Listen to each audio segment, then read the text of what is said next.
Bapak Yanto akan kembali menceritakan tentang perjalanan Babang Tam Fan Xiaoyan dalam mencari guru penjinak Tobrut. Saat ini kita akan kembali diperlihatkan dengan kelompok Xiaoyan yang pada saat ini sudah mengatur strategi dan bergegas pergi untuk menyelamatkan Void Seeds. Pada akhirnya kelompok Xiaoyan dengan cepat mendekat ke kerumunan yang berada di kehampaan.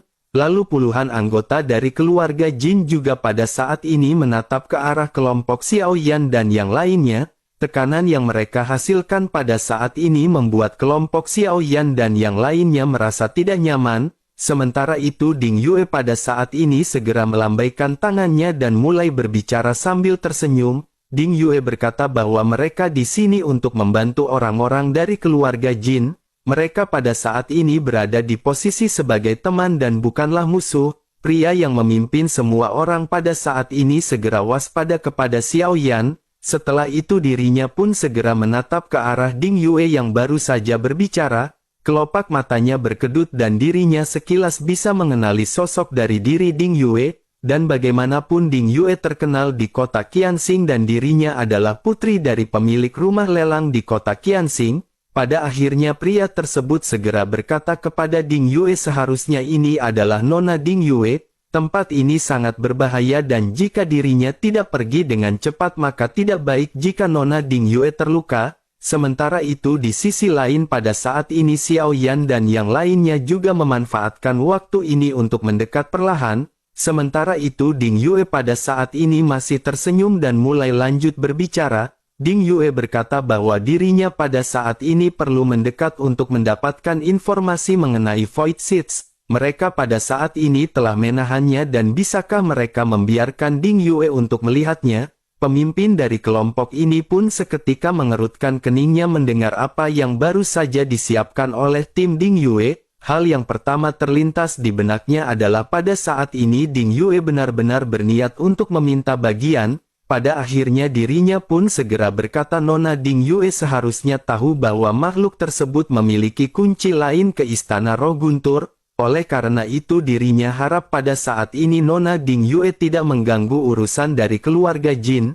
Jika tidak maka dirinya benar-benar harus mengikuti perintah dan membunuh siapapun yang pada saat ini menghalangi mereka. Terlebih lagi Nona Ding Yue juga merupakan orang yang pintar oleh karena itu Nona Ding Yue juga jangan membuang-buang hidupnya atas permasalahan ini. Mendengar hal tersebut pada saat ini Ding Yue segera bertanya apakah mereka pada saat ini mengancam Ding Yue. Jika memang itu permasalahannya dan jika mereka memang berani menyentuh Ding Yue mereka bisa mencobanya dan mereka bisa melihat apa yang akan terjadi kepada mereka. Mendengar apa yang baru saja diucapkan oleh Ding Yue pemimpin dari kelompok keluarga Jin pada saat ini mengerutkan kening. Tujuannya mengatakan hal sebelumnya adalah untuk menakut-nakuti Ding Yue. Pada akhirnya dirinya sekali lagi meminta Ding Yue pada saat ini untuk segera pergi secepat mungkin. Menanggapi hal tersebut Ding Yue pada saat ini masih tersenyum dan menganggukkan kepalanya. Ding Yue berkata baiklah jika begitu permasalahannya dirinya pada saat ini akan segera pergi.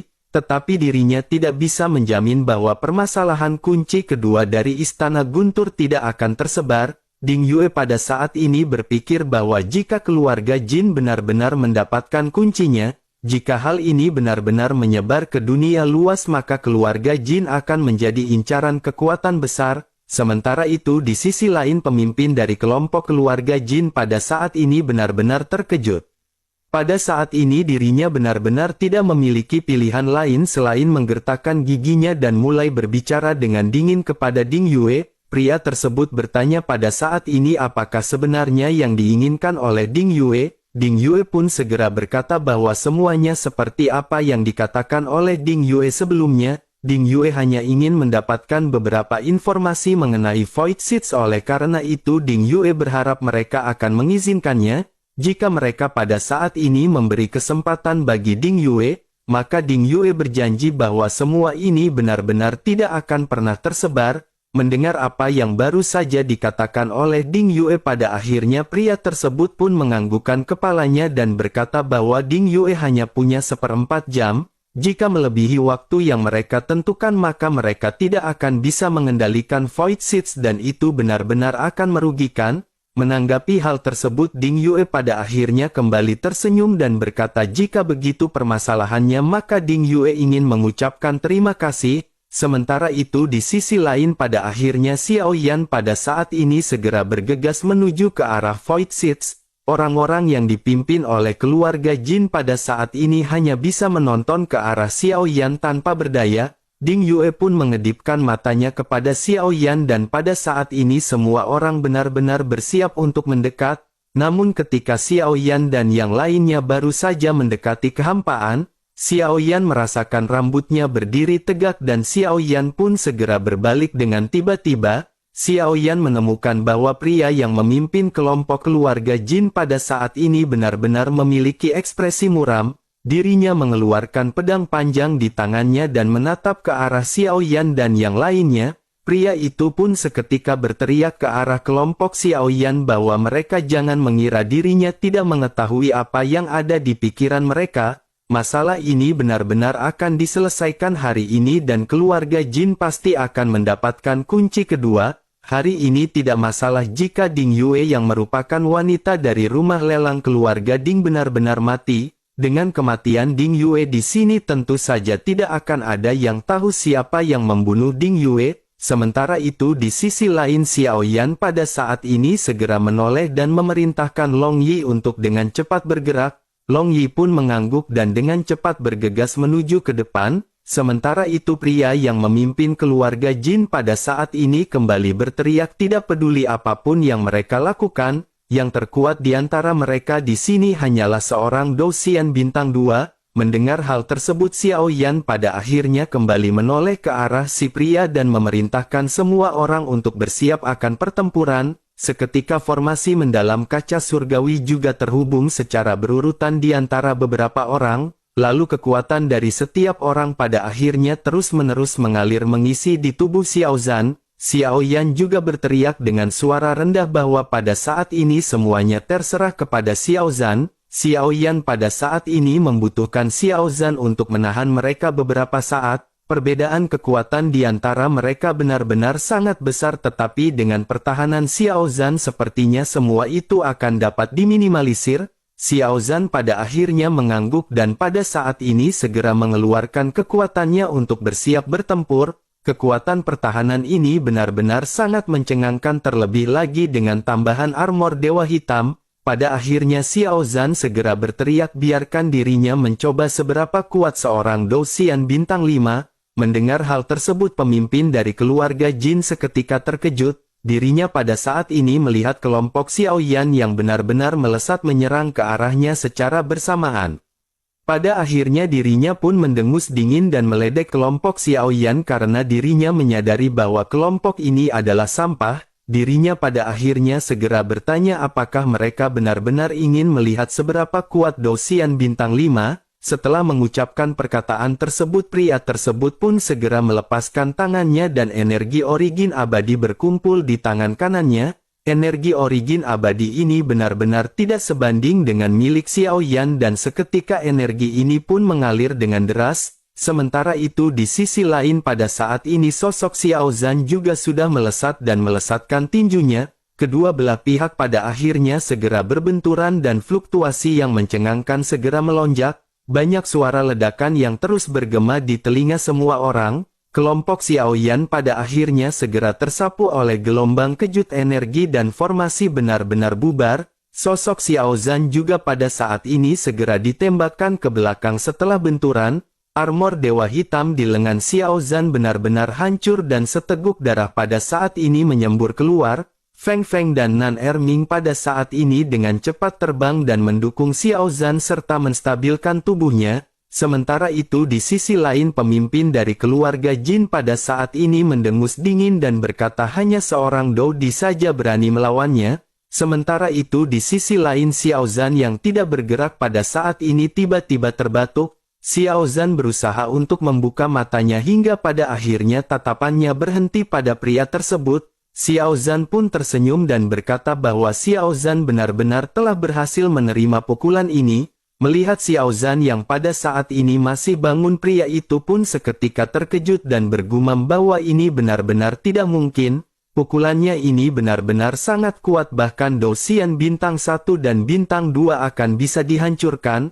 Namun pada saat ini sosok Xiao Zhan benar-benar hanya menderita beberapa luka dan nyawanya tidak dalam kondisi bahaya. Baik Guandong dan Ding Yue juga pada saat ini terkejut melihat pemandangan ini. Mereka melihat ke arah Xiao Yan dan Xiao Zhan dan berpikir bahwa dua orang ini benar-benar orang gila. Yang satu berani memerintah untuk menghadapi orang yang lebih kuat sementara yang lainnya pada saat ini benar-benar nekat. Guandong pada akhirnya menggelengkan kepalanya dan bergumam bahwa ini adalah kekuatan fisik yang mengerikan. Jika Xiao Zhan menyadari Tao di masa depan dan berhasil menerobos ke Douxian, maka Guandong benar-benar khawatir hanya dengan bintang 1 Douxian saja dirinya dapat menahan serangan penuh dari Douxian bintang 3. Guandong pada saat ini benar-benar mendecakkan lidahnya karena Guandong menyadari jika Guandong terkena pukulan sebelumnya, meskipun tidak akan terbunuh, Guandong benar-benar akan menderita luka dan cedera yang sangat parah. Sementara itu di sisi lain pada saat ini pemimpin dari keluarga Jin memandang ke arah sosok Long Yi yang bergegas, dirinya pun segera memerintahkan pasukannya untuk menghentikan Long Yi. Beberapa pria yang memegang rantai emas pada akhirnya segera meletakkan rantai masing-masing dan bergegas menuju ke arah Long Yi. Menyadari hal tersebut, Xiao Yan pun segera memanggil Yiwa untuk keluar. Sosok Yiwa yang gemuk seketika muncul di atas kepala Xiao Yan dan seluruh tubuhnya transparan. Dirinya segera mengoceh dan nyala api segera naik di tangannya dengan cepat. Belasan teratai api pada akhirnya segera terbentuk dan Yiwa pada saat ini langsung membuangnya. Pada saat ini Yiwa menarik teratai dengan cara yang aneh dan itu segera berubah menjadi pedang tajam dan berubah menjadi cabang teratai api roket. Kecepatan belasan roket ini benar-benar sangat cepat dan kedua orang yang mengejar Long Yi pada saat ini berhenti untuk berhadapan dengan roket Yiwa. Keduanya segera menebas roket yang mendekat namun mereka pada akhirnya setelah terkejut. Roket ini benar-benar menembus serangan mereka seolah-olah senjata mereka berhadapan dengan kehampaan. Puluhan roket ini pada akhirnya masing-masing ditembakkan ke tubuh mereka berdua. Setelah beberapa saat terjadi rangkaian ledakan dengan teratai api roket ini yang meledak di hadapan tubuh mereka berdua. Keduanya pun seketika mundur dan mereka segera menghela nafas lega setelah terkena roket Yiwa. Baju mereka sedikit kusut oleh pengeboman dari Yiwa dan pada saat ini mereka bergumam sangat beruntung bahwa serangan itu tidak terlalu kuat. Sementara itu di sisi lain sosok Long Yi pada saat ini tidak berhenti sama sekali dan menuju ke arah Void Seeds. Melihat hal tersebut pada saat ini pemimpin keluarga Jin pun memerintahkan kedua pria yang baru saja mengejar untuk kembali bereaksi. Pada akhirnya kedua pria itu pun segera tersadar dan dengan cepat terus mengejar sosok Long Yi. Kembali ke pemimpin dari keluarga Jin yang pada saat ini menoleh ke arah Xiao Yan. Dirinya segera berkata tampaknya bocah ini adalah pemimpin dari gerombolan ini. Mendengar hal tersebut Xiao Yan pun mengangkat kepalanya dengan santai dan nyala api pada saat ini berkelap-kelip di antara matanya. Tepat ketika Xiao Zhan berhantaman dengan pria tersebut, Xiao Yan tidak hanya berdiam diri dan pada saat ini di hadapannya teratai api surgawi telah mengembun. Teratai api surgawi ini berbeda dari biasanya dan penampilannya terlihat lebih padat. Xiao Yan pada akhirnya tersenyum bandel dan berkata bahwa tebakannya memang benar. Terlebih lagi pada saat ini Xiao Yan telah menyiapkan hadiah besar untuk pria tersebut. Setelah selesai berbicara Xiao Yan pun segera menyeret teratai api surgawi di tangannya dan melemparkannya ke pria tersebut. Xiao Yan berpikir bahwa ini adalah 3 kali lipat kekuatan teratai api surgawi dari yang biasanya. Xiao Yan benar-benar ingin tahu seberapa kuatkah daya hancur dari teratai api ini. Xiao Yan di dalam hatinya pada saat ini memiliki harapan bahwa serangannya ini akan memiliki efek yang bagus. Pada akhirnya teratai api pun segera sampai di hadapan si pria yang belum sempat bereaksi sama sekali. Ledakan segera terjadi di lautan gelap ketiadaan teratai api surgawi Xiao Yan ini meledak dengan hebat dan cahaya dari nyala api ini benar-benar menyinari seluruh area sekitar. Api surgawi segera mengelilingi pria tersebut di dalamnya dan memancarkan gelombang api yang sangat panas. Begitu api ini menyebar ke sekitar Xiao Yan segera menyelimuti semua orang dengan api surgawi. Bahkan dua orang yang mengejar Long Yi juga pada saat ini terkena imbas dari serangan Xiao Yan. Sementara itu Long Yi pada saat ini semakin menjauh akibat dari dorongan ledakan serangan yang dilesapkan oleh Xiao Yan. Long Yi pada akhirnya menjadi semakin dekat dengan Void Seeds dan pada saat ini segera mulai meraung ke arah Void Seeds. Long Yi pada saat ini bisa melihat 10 cahaya biru redup yang berkedip-kedip. Itu adalah mata dari Void Seeds yang selama ini benar-benar tidak pernah terbuka. Di lautan kehampaan ini Void Seeds benar-benar jarang menggunakan matanya dan biasanya tertutup. Hanya pada saat ini dirinya membuka mata yang sudah lama tidak dibuka setelah mendengar raungan dari Long Yi. Long Yi pada saat ini memerintahkan Void Seeds untuk segera menangkap esensi darah dari Long Yi. Pada akhirnya Void Seeds pun membuka mulutnya perlahan. Esensi darah pada akhirnya benar-benar masuk ke dalam mulutnya hingga pada akhirnya dirinya segera menutup celah di mulutnya. Melihat hal tersebut telah berhasil Long Yi pun segera kembali mulai meraung ke arah Void Seeds. Sementara itu di sisi lain pada saat ini Xiao Yan segera mengeluarkan kit di tangannya setelah ledakan teratai api terjadi. Api pada saat ini menyebar ke segala arah untuk waktu yang cukup lama. Xiao Yan menyipitkan matanya sedikit menatap ke arah lautan api yang terbentuk dengan ledakan teratai api. Pedang kuno api surgawi juga pada saat ini sudah berada di tangan Xiao Yan dan Xiao Yan benar-benar waspada. Namun tidak lama setelah itu tiba-tiba bayangan pedang dengan sangat cepat segera melintas di hadapan Xiao Yan. Xiao Yan pun dengan cepat bereaksi dan pada saat ini mengayunkan pedang kuno api surgawi. Pedang kuno api surgawi ini segera disilangkan di tangan tetapi bayangan pedang ini benar-benar langsung menembus pedang Xiao Yan. Bahkan pada saat ini pedang tersebut juga menembus baju besi spiritual di tubuh Xiao Yan. Sebagian besar ujung pedang ini pada akhirnya segera tenggelam ke dalam tubuh Xiao Yan. Xiao Yan pun menyeringai kesakitan menahan rasa sakit dan dengan cepat menyambut pedang panjang yang menancap. Bersamaan dengan hal tersebut pada saat ini semua anggota tim Fearless segera berkumpul di hadapan Xiao Yan. Lautan api juga pada saat ini segera perlahan menghilang dengan sosok yang tergantung yang mulai terungkap. Pedang panjang yang ditarik oleh Xiao Yan terbang kembali ke arah pria tersebut dan pada saat ini pria tersebut sedikit tersenyum.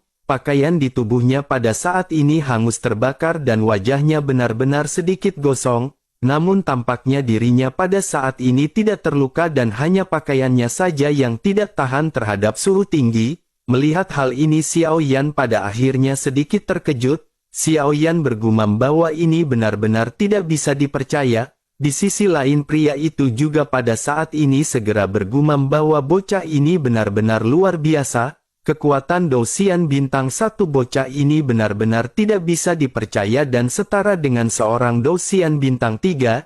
Jika bocah ini benar-benar memiliki kesempatan untuk mencapai Dosian bintang 3, bahkan si pria yang merupakan bintang 5 Dosian sepertinya akan kewalahan jika menghadapi bocah ini. Namun semua itu benar-benar sangat disayangkan karena bocah tersebut pada saat ini akan segera mati di tangannya. Mendengar hal tersebut Xiao Yan pada saat ini benar-benar hanya bisa menggertakkan giginya sebelum akhirnya menoleh ke arah Long Yi. Xiao Yan pada saat ini melihat bahwa Void Seeds tidak bergerak sama sekali. Xiao Yan diam-diam berpikir bahwa ini benar-benar akan buruk dan Xiao Yan kembali mengeluarkan kit yang diberikan oleh Xiao Wutian. Jika benar-benar tidak ada cara lain maka Xiao Yan hanya bisa menggunakan kekuatan kit ini untuk membunuhnya. Bersamaan dengan Xiao Yan yang pada saat ini berpikir pada akhirnya suara desiran kembali terdengar. Pedang panjang pemimpin keluarga Jin pada saat ini segera kembali dilepaskan.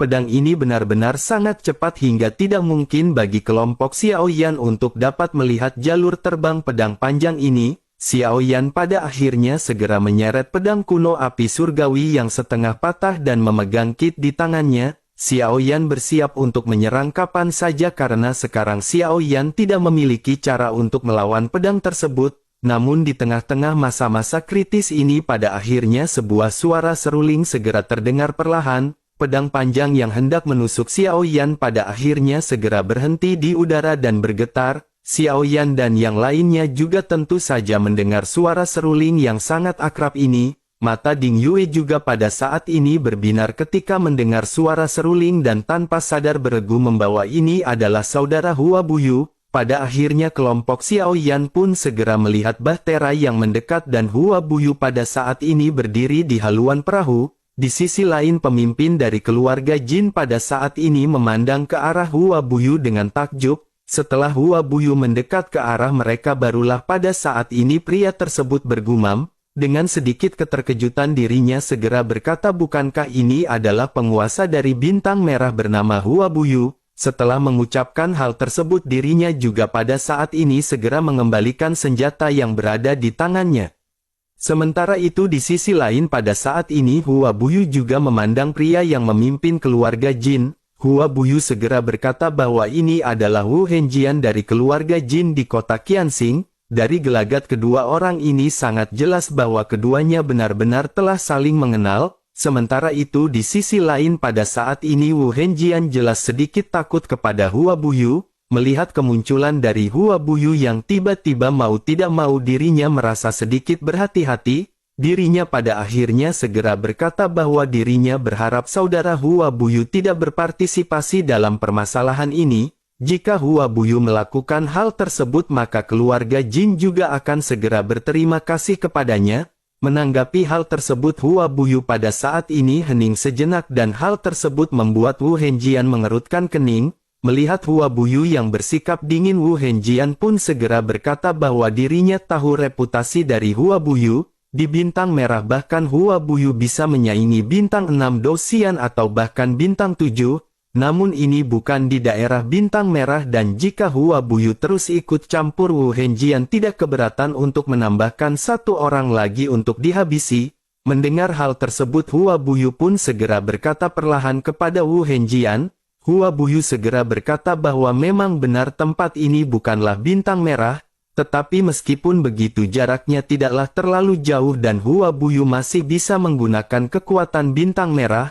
Hua Buyu juga pada saat ini berpikir sepertinya hanya itu saja sudah lebih dari cukup untuk membunuh Dosian bintang 5. Mendengar apa yang baru saja dikatakan oleh Hua Buyu, Ding Yue pada saat ini merasa ada yang tidak beres. Melihat penampilan Hua Buyu benar-benar sedikit bingung. Hua Buyu yang dirinya kenal tidak akan pernah berbicara dengan nada seperti itu. Ding Yue belum pernah mendengar kata-kata yang mengancam seperti itu keluar dari mulut saudara Hua Buyu. Ding Yue pun langsung memikirkan hal ini dan sekarang Ding Yue menyadari bahwa hanya ada satu kemungkinan. Ding Yue segera bergumam di dalam hatinya sepertinya saudara Hua Buyu tidak memiliki cara lain untuk menggunakan kekuatannya. Tampaknya jarak Hua Buyu dengan bintang merah pada saat ini benar-benar cukup jauh. Oleh karena itu sepertinya ucapan yang baru saja diucapkan oleh saudara Hua Buyu hanya untuk mengancam Wu Henjian. Sementara itu di sisi lain Wu Henjian tentu saja tidak mengetahui apa yang dipikirkan oleh Ding Yue. Pada saat ini kekuatan Dosian bintang 4 Hua Buyu sendiri juga sangat kuat. Jika Hua Buyu benar-benar dapat menggunakan kekuatan bintang merahnya Wu Henjian pada saat ini benar-benar yakin bahwa dirinya bukanlah lawan yang cocok bagi Hua Buyu. Memikirkan hal ini otot-otot di wajah Wu Henjian pun seketika tidak bisa menahan kedutan. Tanpa diduga dirinya pada saat ini benar-benar menghadapi permasalahan yang cukup rumit. Namun dirinya menyadari bahwa misinya kali ini benar-benar tidak boleh gagal setelah banyaknya perjuangan untuk menahan Void Seeds. Pada akhirnya Wu Henjian pun menatap ke arah Hua Buyu dengan mata rendah dan mulai kembali berbicara dengan suara yang dalam. Wu Henjian bertanya bagaimana masukannya menurut Hua Buyu. Jika dirinya benar-benar ingin ikut campur maka dirinya benar-benar akan berada di dalam permasalahan. Dengan begitu maka keluarga Jin pasti tidak akan membiarkan Hua Buyu pergi dengan begitu mudah. Menanggapi hal tersebut pada saat ini Hua Buyu seketika tersenyum tipis. Dirinya pada akhirnya lanjut berkata mungkin Wu Henjian juga tahu bahwa di bintang merah jangankan hanya ada satu keluarga Jin. Bahkan jika ada dua keluarga Jin Hua Buyu benar-benar tidak akan takut. Hua Buyu di sini hanya untuk membawa pulang saudari perempuannya. Oleh karena itu pada saat ini Hua Buyu tidak peduli seberapa banyak kata-kata omong kosong berisi ancaman yang mereka keluarkan. Bagi Hua Buyu hal tersebut tidak akan berhasil dan itu hanya akan membuat Hua Buyu semakin ingin membunuh mereka. Setelah Hua Buyu melirik Wu Henjian dengan dingin, matanya perlahan berbalik arah Ding Yue di kejauhan. Dirinya pun segera berkata dengan lembut kepada Ding Yue untuk agar dengan cepat ke sini. Ding Yue benar-benar gadis yang tidak patuh dan pada saat ini dirinya harus mengikuti perkataan dari Hua Buyu. Mendengar hal tersebut, Ding Yue pada akhirnya segera merasa sedih di dalam hatinya. Meskipun Hua Buyu pada saat ini maju untuk menyelamatkan mereka, begitu mereka sampai ke kota Qianxing mereka pasti akan berakhir dengan sebuah ruangan kecil yang gelap. Ding Yue pasti akan dihukum oleh ayahnya karena apa yang pada saat ini dirinya perbuat. Sementara itu di sisi lain Hua Buyu pada saat ini menatap ke arah Xiao Yan. Dirinya juga dengan lembut segera berkata agar mereka semua pada saat ini segera kembali bersama dengan Hua Buyu. Mendengar hal itu Xiao Yan pun pada akhirnya segera menangkupkan tangannya. Saat ini Xiao Yan sudah terluka tetapi Xiao Yan memiliki pil penyembuhan. Terlebih lagi lukanya juga tidak terlalu serius dan setelah meminum pil luka Xiao Yan membaik dan pada saat ini tidak ada permasalahan yang serius. Xiao Yan pada akhirnya segera mengangguk karena menyadari pada saat ini situasinya benar-benar tidak menguntungkan bagi mereka. Selain itu setelah Long Yi bergerak dan memberikan esensi darah pada saat ini Void Seeds juga masih belum bergerak. Xiao Yan di dalam hatinya pada saat ini meragukan keaslian kata-kata dari Void Seeds. Pada akhirnya Xiao Yan pun segera memanggil Long Yi di kejauhan untuk segera pergi. Pada saat ini Long Yi meraung marah pada Void Seeds tetapi setelah menelan esensi darah dari Long Yi, Void Seeds benar-benar tidak bergerak dan bahkan perjuangan sebelumnya juga benar-benar menghilang. Pada akhirnya di bawah panggilan berulang dari Xiao Yan, Long Yi pun tidak punya pilihan lain selain menyerah. Long Yi segera terbang kembali ke sisi Xiao Yan dan semua orang di tim Xiao Yan pada saat ini segera datang ke Bahtera Hua Buyu. Bersamaan dengan hal tersebut kelompok Xiao Yan juga pada saat ini kembali mengendalikan Fearless Art mengikuti Bahtera itu Hua Buyu di belakang. Sementara itu Hua Buyu tidak berbicara terlalu banyak kepada Wu Henjian. Dirinya hanya berkata lembut kepada yang lainnya bahwa pada saat ini mereka harus segera pergi. Namun pada saat yang bersamaan dengan kelompok Xiao Yan yang hendak pergi, rantai emas di tangan puluhan sosok pada saat ini putus satu demi satu. Wu Henjian juga pada saat ini segera berteriak ke arah kelompok Xiao Yan dan Hua Buyu. Dirinya berkata kepada Hua Buyu bahwa dirinya berharap saudara Hua Buyu bisa membantu mereka untuk membunuh Void Seeds ini bersama-sama. Void Seeds pada saat ini telah kabur dan sekarang tidak ada satupun di antara mereka yang bisa pergi. Sementara itu di sisi lain pada saat ini Void Seeds benar-benar memiliki kemarahan, niat membunuh dan kebencian yang melonjak. Mata Wu Henjian juga pada saat ini menyusut dan tubuhnya benar-benar bergetar. Rantai emas ini adalah satu-satunya ketergantungan mereka tetapi setelah Xiao Yan menunda waktu yang cukup lama semua rantai emas pada saat ini pada akhirnya benar-benar putus. Dengan begitu maka pengekangan terhadap Void Seeds juga pada saat ini benar-benar menghilang. Bahkan Wu Henjian seorang dosian bintang 5 pada saat ini merasa akan sangat sulit untuk menghentikan Void Seeds. Terlebih lagi jika mereka ditelan oleh Void Seeds mereka juga benar-benar tidak akan lepas dari kematian. Sementara itu Hua Buyu pada saat ini sedikit mengerutkan keningnya dan menatap ke arah Wu Henjian yang menaruh semua harapan kepada Hua Buyu. Wu Henjian tampaknya pada saat ini berpikir bahwa Hua Buyu benar-benar dapat membangkitkan kekuatan bintang merah. Dengan begitu Wu Henjian berpikir bahwa permasalahan perburuan ini akan berlangsung dengan mudah. Tetapi fakta yang tidak diketahui oleh Wu Henjian adalah Hua Buyu pada saat ini tidak memiliki cara untuk memobilisasi kekuatan bintang merah. Pada akhirnya Hua Buyu pun segera berkata dengan ringan kepada Wu Henjian bahwa dirinya tidak bisa membantu. Setelah selesai berbicara dirinya pada saat ini segera mengendalikan Bahtera untuk pergi secepat mungkin. Tetapi pada saat ini seperti yang dikatakan oleh Wu Henjian tidak ada di antara mereka yang bisa melarikan diri karena Void Seeds sudah menjadi gila. Dengan daya hisap terkuatnya semua orang pada saat ini benar-benar tersedot. Semua hal yang berada di hadapan Void Seeds pada saat ini benar-benar mulai mundur perlahan. Di belakang mereka pada saat ini ada mulut besar seperti jurang lubang hitam, lalu kekuatan yang sangat kuat pada saat ini benar-benar menyedot semua orang ke dalam mulut raksasanya untuk dijadikan peyek.